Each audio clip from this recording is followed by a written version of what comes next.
Okay, good afternoon, everybody. Appreciate you sticking with us here for the delay.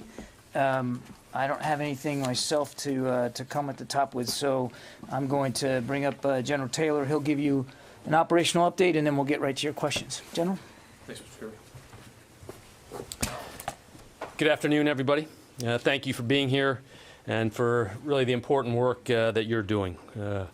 We're all working around the clock right now. I know it's not easy, but I'm glad that absolutely we're in this together. I'm pleased to report that, our throughput has increased and we continue to observe steady progress in Kabul. I'll run through some of those specifics here during that update. First, the military footprint in Kabul is approximately 5,800 total troops on the ground. Our mission to defend Kabul airport and evacuate people from Afghanistan as quickly and safely as possible continues. The airport remains secure. Evacuation flights are steadily increasing, and we are doing everything we can to maximize safe evacuations. In the past 24 hours, 15 C-17s arrived with several hundred more troops that allowed us to get to that 5,800 number and also some supplies. As of 0300 Eastern EDT today, this morning, for the previous 24 hours, 16 C-17s and 1 C-130 departed Kabul. These flights contain nearly 6,000 passengers, including a couple hundred American citizens. Since August 14th, as the President noted earlier today, we have airlifted approximately 13,000 total evacuees during the operation. In total, since the end of July, the cumulative number of people moved out of Afghanistan is greater than 18,000. There are SIV applicants, at-risk Afghans who have worked alongside us throughout our time in Afghanistan, and other vulnerable Afghans, including women and children. Many of the flights leaving Kabul have stopped in designated safe havens and staging bases in Qatar and others where State Department and military personnel are actively processing passengers for their follow-on flights to other destinations. We did pause flights earlier today leaving Kabul while we adjusted resources and personnel to ensure a temporary capacity issue at one of our stopover locations, although flight operations have resumed. And U.S. military flights to Qatar and other locations are departing Kabul as we speak right now. We are looking at additional locations for these initial flights to land. We're grateful for our allies, including Germany, where flights will land today, who are cooperating with us in this global effort. Aircraft availability is not an issue. We intend to maximize each plane's capacity. We're prioritizing the evacuation of people above all else, and we're focused on doing this as safely as possible with a great sense of urgency. We have not experienced any hostile acts since my last update. The troops on the ground are steadfast in an extremely dynamic environment. We see a tremendous amount of discipline, humanity, and professionalism in their mission. We continue to assess the operating environment and will aggressively address any threat to the mission. The safety and security of American citizens and service members, our partners who remain in Kabul alongside us, and the Afghan people is absolutely our top priority. I want to reinforce that we are focused on the mission of this great national importance. The massive effort is the result of teamwork and the tireless commitment of U.S. military to supporting the U.S. government around the world. Mr. Kirby. Thank you, General. Okay. Bob, there you are. Hey, John. Not in your normal seat. Thank you. President Biden, in his remarks earlier today, made a reference to having, I forget what word he used, but essentially rescued 169 Americans outside, beyond the perimeter, I believe he said. Can you explain what that was, how that happened, what happened? Yeah, he's referring to a small number of people that our troops, they were very close to the perimeter, the perimeter of the airport, very close. And in a short amount of time, with a short amount of distance, some of our troops were able to go out there and retrieve them and bring them in. Just on foot, you mean? Yeah. Okay, Yeah. and it's 169 Americans, or do you know the breakdown? I don't have the breakdown of the of everybody. Okay, and then a related question would be, has there been any further consideration to going further beyond the perimeter to do that? Well, you heard the president today say that he wants to do whatever is going to be necessary to rescue Americans and our Afghan partners in need. I'm not going to speculate one way or another about potential future operations. The main focus is on security at the airport and making sure that, as the general said, that air operations resume and continue as unimpeded as possible. But clearly, we will be prepared and postured if we had to do something additional. But I won't speculate right now. Court? Did the U.S. troops have to go through any Taliban checkpoints to go and get No. these Americans? And then, can you, General, can you talk a little bit more about this flight pause? How long did it last? And can you say when it started, when it stopped? It was early this morning. It lasted about 6 to 7 hours, and it was allowed to ensure that flights at our intermediate staging bases could receive more personnel. And that has been cleaned up as flights have departed there. It has allowed us now to continue with those that are ready to fly on Kabul to leave. So this was Qatar, right? There was a backlog. Were there any other locations that had a backlog or that were Not reported. Just a quick follow-up. Yes, ma'am. Do you have permission to fly Afghans from Kabul to the United States or only to a third country? And is that what the holdup was? That was not what the holdup was. The sites at Qatar were just at capacity. There was just no room to flow in additional people. Now, Jen, for special immigrant visa applicants who are already in that process, they will be flown back to the United States, and you've seen that we've done this at Fort Lee. We've announced Fort McCoy and Fort Bliss will be able to receive additional SIV applicants. For those who aren't in the SIV applicant process, there's been no final determination about whether they will be able to come right back to the United States again or in what timetable. That's a whole different category that we'd be dealing with, essentially people that are not part of that, technically part of that process. So that's something we'll be working out with the State Department. John, what is your current estimate for how many al-Qaeda are inside Afghanistan? I haven't seen an estimate on that. I don't know that we have an exact estimate. Military intelligence estimates about how many al-Qaeda remain in Afghanistan. We know that al-Qaeda is a presence, as well as ISIS, in Afghanistan, and we've talked about that for quite some time. We do not believe it is exorbitantly high, but we don't have an exact figure for you. As I think you might understand, Jen, it's not like they carry identification cards and register somewhere. We don't have a perfect picture. And our ability, our intelligence gathering ability in Afghanistan isn't what it used to be because we aren't there with the same numbers that we used to be. But the president just said that there is no al-Qaeda presence in Afghanistan. That does not seem to be correct.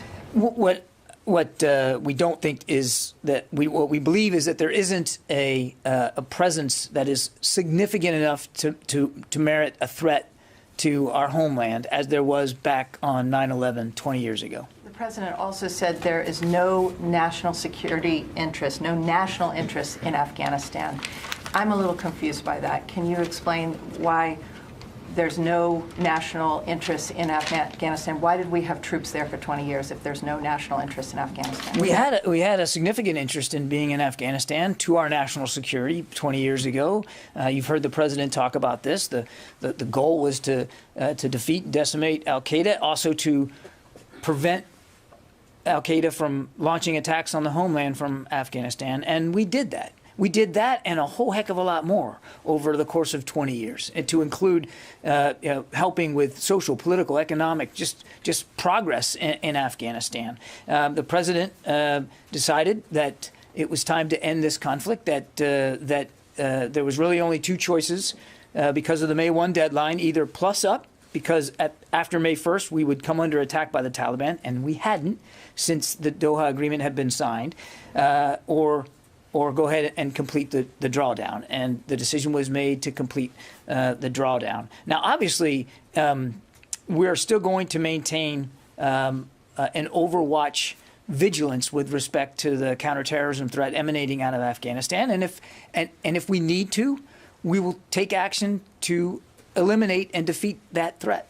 John, you just said that you don't have intelligence on the ground in Afghanistan anymore. How are you going to have Overwatch and you still have al-Qaeda in the country? Jen, what I said was we don't have the degree of dexterity intelligence to be able to give you a head count, a nose count of exactly how many al-Qaeda fighters are in Afghanistan. Nobody's walking away from the fact that they aren't there, and we're certainly going to maintain as much vigilance as we can, absent a presence on the ground. The other thing I would say, Jen, is our intelligence capability. It's more difficult if you don't have boots on the ground. But we have come a long way since 9/11 in terms of the way we collect, process, analyze, and distribute intelligence information. A long way in the last 20 years. And while it's never perfect, we do believe that we will be able to have appropriate warning should there be that kind of level threat coming from Afghanistan towards the homeland. And we have also the capability in the region to deal with that. Thank you. Tara. Thank you. The president also suggested that extending the perimeter outside of Kaya might put U.S. troops at too great of a risk, although it was not clear if he was meaning that the risk would be with the Taliban or with groups like al-Qaeda or ISIS. Can you talk about that risk, and is it because there was some sort of agreement with the Taliban that U.S. troops will not be on the streets of Kabul? I don't think there was any agreement that we wouldn't be anywhere in particular. But risk is a big part of managing any mission, Tara. And you're absolutely right.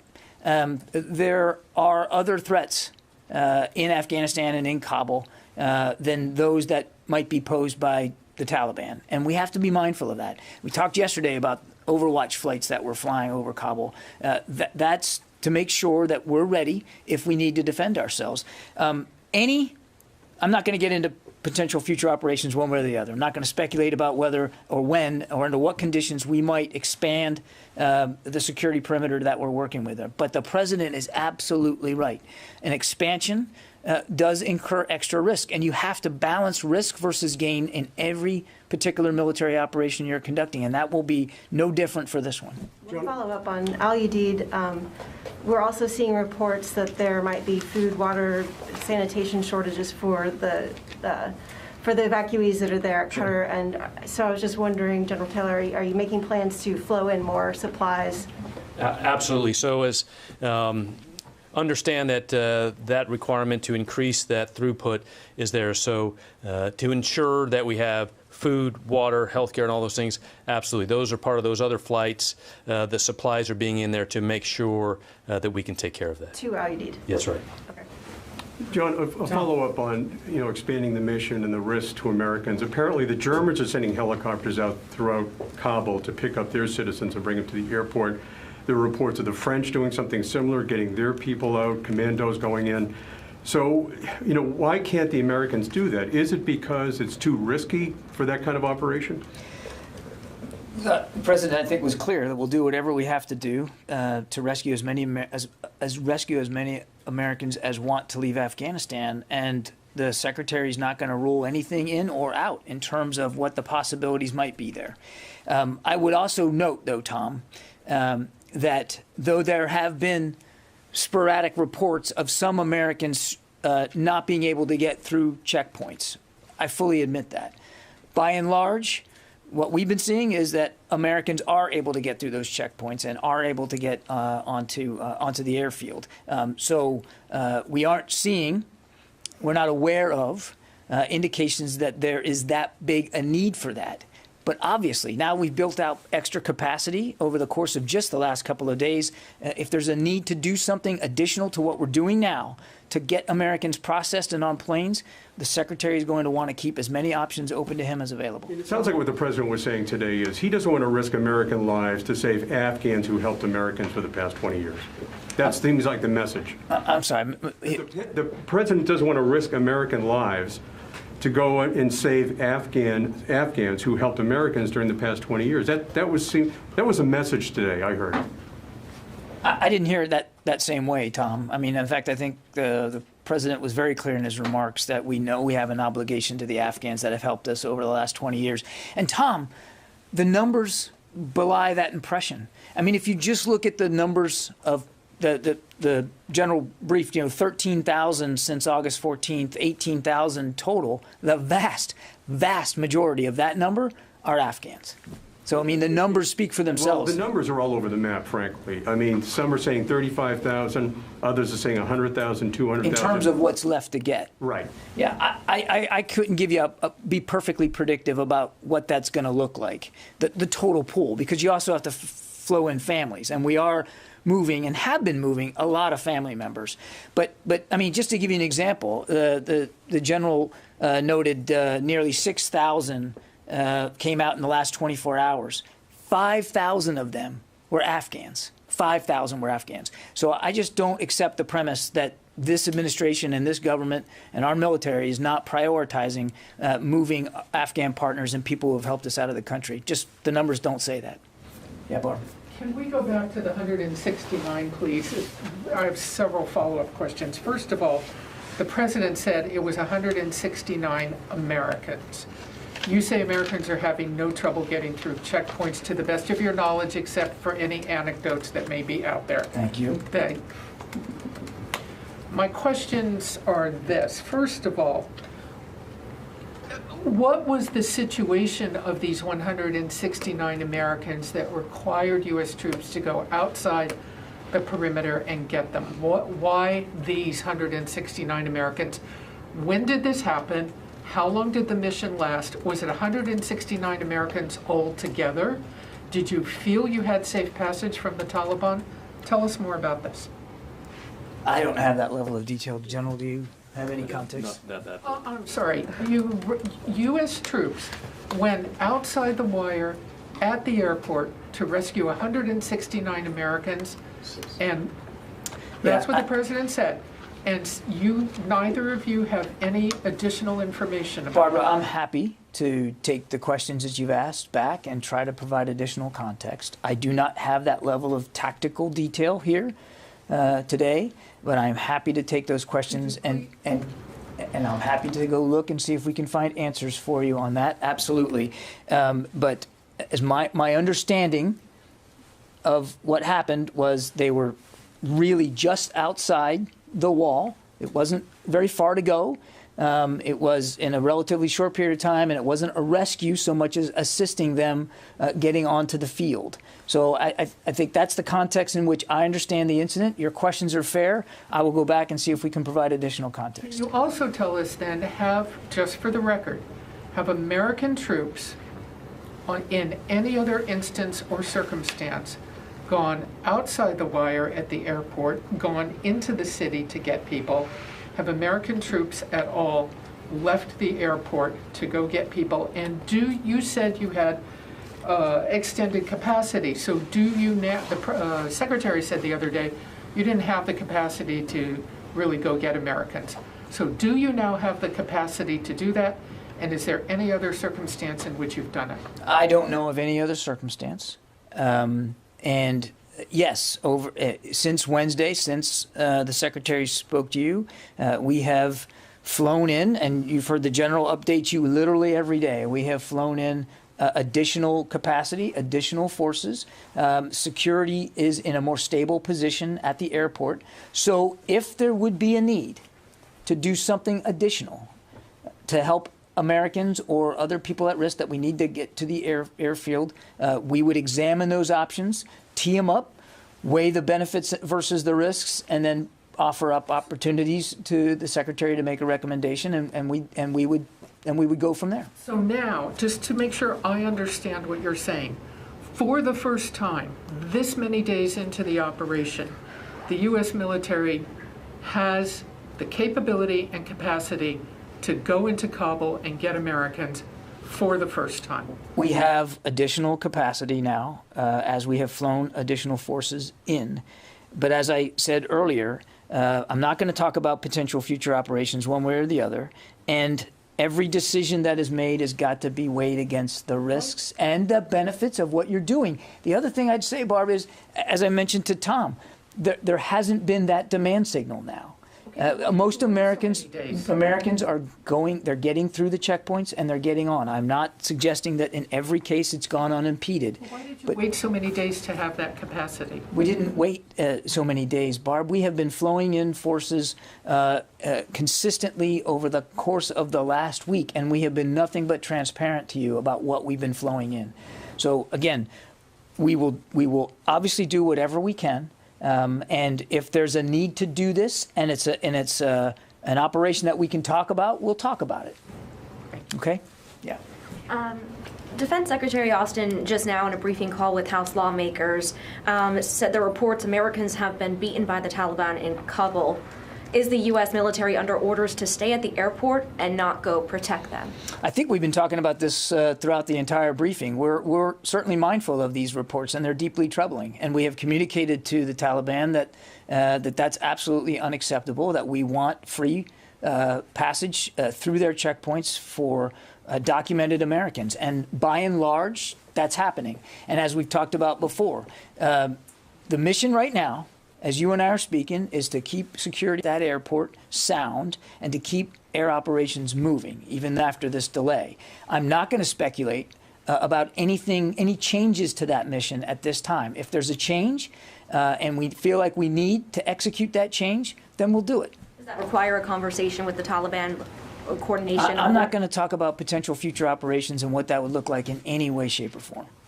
I mean, I haven't gone to the phone yet. Tracy Wilkinson. Hi, thank you. Just to follow up on my colleagues' questions, we have reports of American helicopters going out and picking up people from multiple locations, both Americans and Afghans. So I want to understand how that mission has changed, that you actually, despite what Generals Austin and Milley said yesterday, you are actually going out of the airport and picking up people. Can you elaborate on that, Can't John? confirm those reports, Tracy. Not at this time. Yeah, Megan.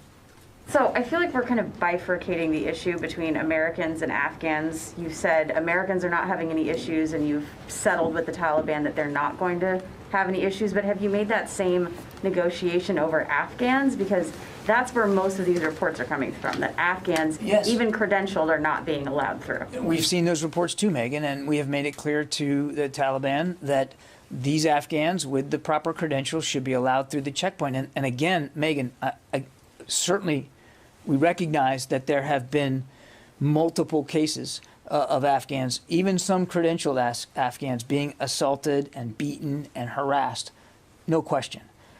But by and large, those Afghans who have the proper credentials, and we have made it clear to the Taliban what those credentials look like, what they are, by and large, they are getting through the checkpoint. And we have not seen that become a major issue. My other question is, now that the president has opened the door to possibly having some rescue missions into the city, are commanders on the ground now speaking with the Taliban about, letting those missions go off unobstructed? Well, first, I just want to say those discussions with commanders and the Taliban haven't stopped, right? That's a continuous piece of what's been going on. So I think the question you asked is, are we talking to the Taliban to go out and rescue folks? Like Mr. Kirby said, that is not, those demands have not been brought to the commanders as of yet. But the president has opened up that possibility, so it would stand to reason that commanders would start laying we all the heard groundwork that. for that. I think we all heard that same comment from the president today to ensure that we use all the capability we have to meet the mission. So as of now, they're not asking for that specifically, or planning for that. That's correct. As of this point, you just said two things. You said planning and asking. As I've always said, prudent military planning is always continuously happening. We are always forecasting for those type of things and planning for that. Requests, no. I can report that hasn't yet. We have not received those. Yeah, Tony. A couple of questions. One of the communications with the Taliban, General, are these fairly regular calls to the Taliban, a la deconfliction with the Syrian army, you recall those, or the Russian army? Deconfliction calls are regular, and is there fairly good communication? Do they speak good English? Do they understand what we're conveying? So let's just talk about communication at echelon, meaning, you know, from higher to lower. I think those continued regular talks at the TPC at that level, you know, those things continue. You heard reported earlier in the week from Mr. Kirby, you know, about CENTCOM commander having communications. You know, CENTCOM has other military channels open that there is continuous at that level.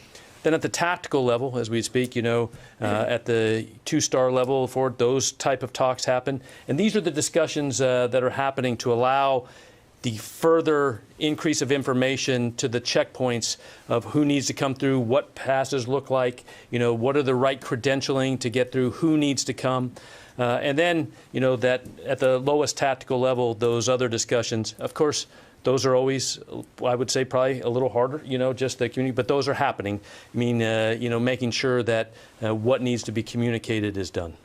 While I got you up there too, General Milley the other day talked about the after-action process will continue. You know, now's not the time to talk about it, but any emerging theories on why the Afghan army collapsed? I mean, you've been studying this for years. I mean, is there any emerging theory? Negotiated settlements? The Post talked about that earlier in the week. Negotiated settlements that started last year at the village level and then went to the district and province level. Any emerging theories? As the chairman said, after-action reviews will happen at the appropriate time, and you know, that guidance has been given. And I would tell you, at the operations level, that focus is just like the President, laser focused on the current flights, of the current mission right now. Hey, Joe, can I ask one quick thing about Taliban communications? Sure. Do you get a sense there's a strict command structure, or there's a sense there's various Taliban militias around the city that if you talk to one Taliban leader, these guys in these militias are going to say, well, I'm not going to listen, I'm going to do my own thing, not letting people through. Can you talk about that, and is it a problem? I can't personally give you that level of detail you want, but what I do know, which I think is a positive, is there's constant communication, and it's being received, right? And we're seeing that things that we are asking for, passage and that, is happening and getting better. Yeah, Jared. Yeah. So for the time being, up until now, have all U.S. flights from the Kabul airport gone to Qatar? And a follow-up now with planes going to Ramstein. How many other nations have offered to house Afghan evacuees? And of those, which are the most viable? And lastly, are you looking for foreign facilities, or is it exclusively American facilities like Ramstein in these foreign countries that you're looking at? Qatar has been the first way station for the evacuation flights that we've been conducting, and I, you know, because we've been doing it so consistently, that's one of the reasons we reached capacity there as quickly as we did.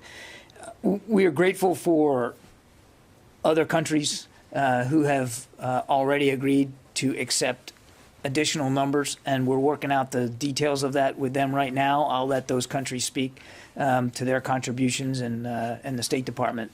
But from a military perspective, we are in need of additional capacity, and we're grateful that other countries are going to be helping us out with that capacity, even if it is obviously on a temporary basis, but to help us with the throughput, because we saw what happened today when that was the limiting factor. It wasn't aircraft on the ground. It wasn't people queued up and manifested. It was a destination. And so it's good to have that freed up right now. And as I think I answered, I think it was Jen's question, obviously some of a large portion of these individuals will come to the United States, and we've got 3 military bases now set to receive them: Fort Lee, Fort McCoy, and Fort Bliss. And the capacity at those 3 bases, we want to get up to 22,000 capacity. We're not there yet, understandably, but we're building out to that. And as the Secretary has made clear to the Department, that if we need to offer additional U.S. installations here in the continental United States, we'll do that. But right now, we think we can get up to 22,000 in relatively short order here over the next coming days and weeks, and we'll see where that goes. But aside from SIVs, so let's say the P2s or other Afghans who are at risk, would you look at, say, foreign installations like maybe Aviano Air Base in Italy, or Yeah. other U.S. bases in continental Europe? That's really a better question put to the State Department that runs that part of the immigration process. That really wouldn't be our call to make. Understood. Yeah, Gordon. John, does the Secretary currently possess the authorities he needs to call up more forces if needed? Or does he have to ask the White House for sign-off? If he was going to make a major muscle movement in terms of additional forces of a significant size, he would absolutely want to have that conversation with the Commander-in-Chief. Sure, but I mean, given that the possibility that there a major muscle movement may occur in the future, has that like pre-authority in effect already been provided? I'm not going to get into the planning process, Gordon, but we feel like with the additional capacity that we have, that should there be a need to expand the mission in any way, that we have what we require. And if that would change, if it would require a change, you can bet that General McKenzie would flow up his recommendations, the Secretary would review them, as would the Chairman of the Joint Chiefs, and we'd go from there. Yeah. Just following up on that, have any more forces been put on ready to deploy orders? No. No. And then how long was the airfield closed for? Was it 6 hours, 3 hours, 2 hours? Yeah, it was roughly 6 to 7.5 hours right in there. And then during that time, what was happening? Were you trying to get other countries to accept the refugee, or not refugees, the evacuees, or what was happening in that? So first of all, on the airfield, processing kept continuing. So when we say really what's happening, just flights were paused to, I think like I said earlier, to allow for backlog, to ensure reception of folks leaving Kabul. So we were scheduling other flights and ensuring that we could get those flights out first as we brought other flights in. Can I just ask one, since that pause has restarted in that 6 to 7 hours, how many flights have gone out since then? So before I left, right before I came in here, we'd had 3 leave Qatar and 1 left Kabul, and 1 was getting ready to take off from Kabul. So since the pause and the restart, 1 has left, That's and right. potentially a second? Potentially second, yeah. Can I follow up on that, sir, very quickly? Yes, ma'am.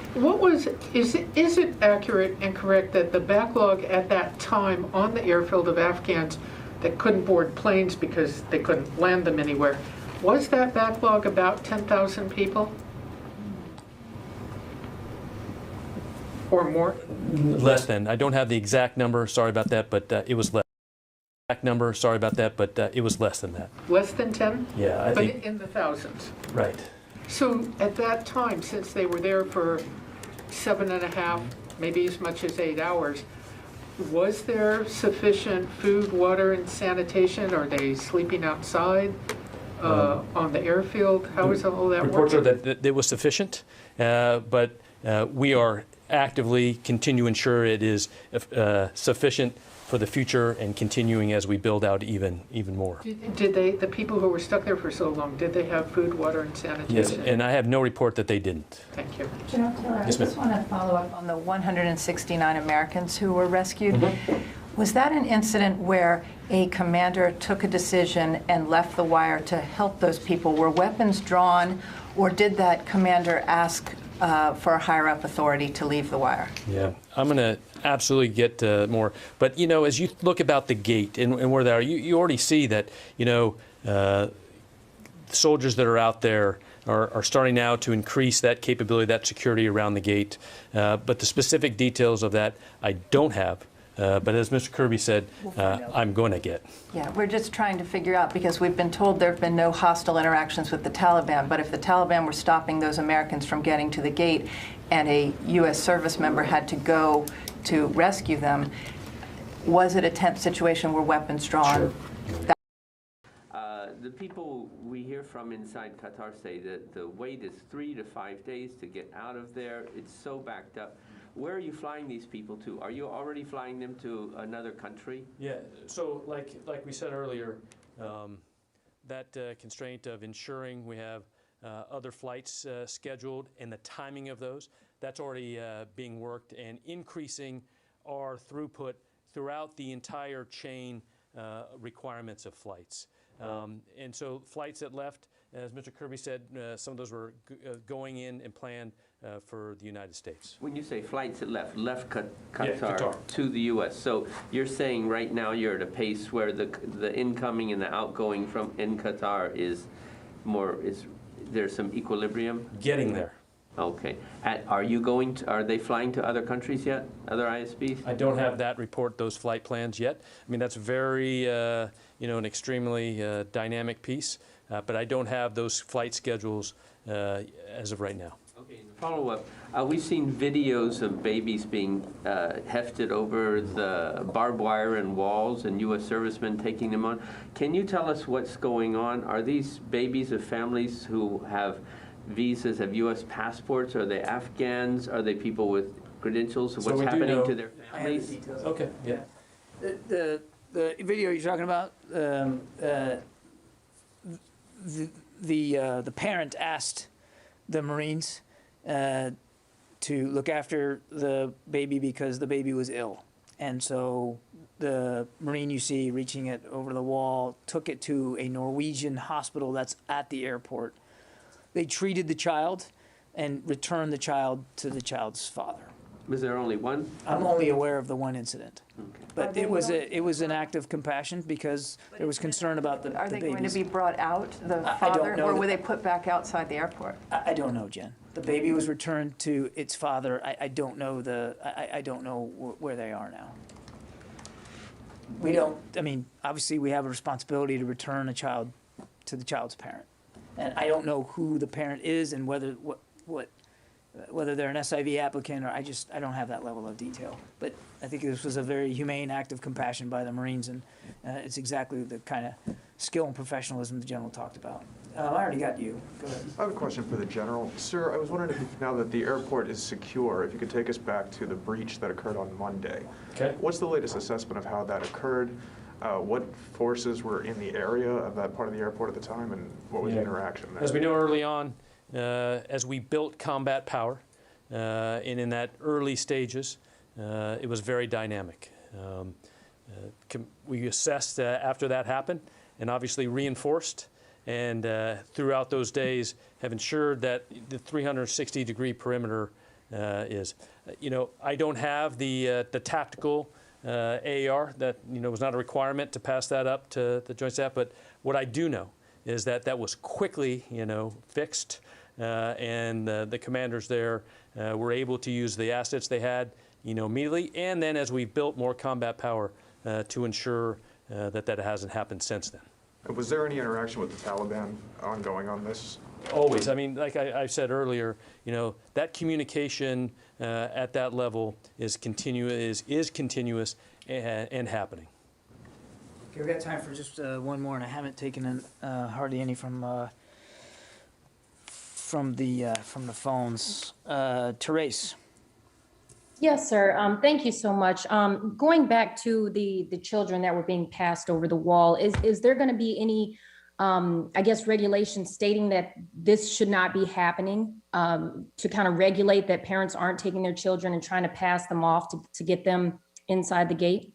I know of no such effort to do that, Therese. Again, these are U.S. servicemen and women deployed in a still dangerous and difficult mission. And I think what you saw there is the same thing that you saw when that Air Force jet packed to capacity with people wanting to get out. They're doing the best they can to be as compassionate as they can.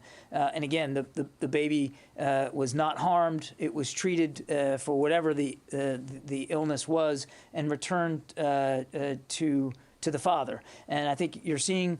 Again, these men and women, incredibly brave, doing the best they can to be as compassionate as they can. And I think you're going to continue to see that kind of compassion going forward. Okay, guys, we got to get going. Thank you very much.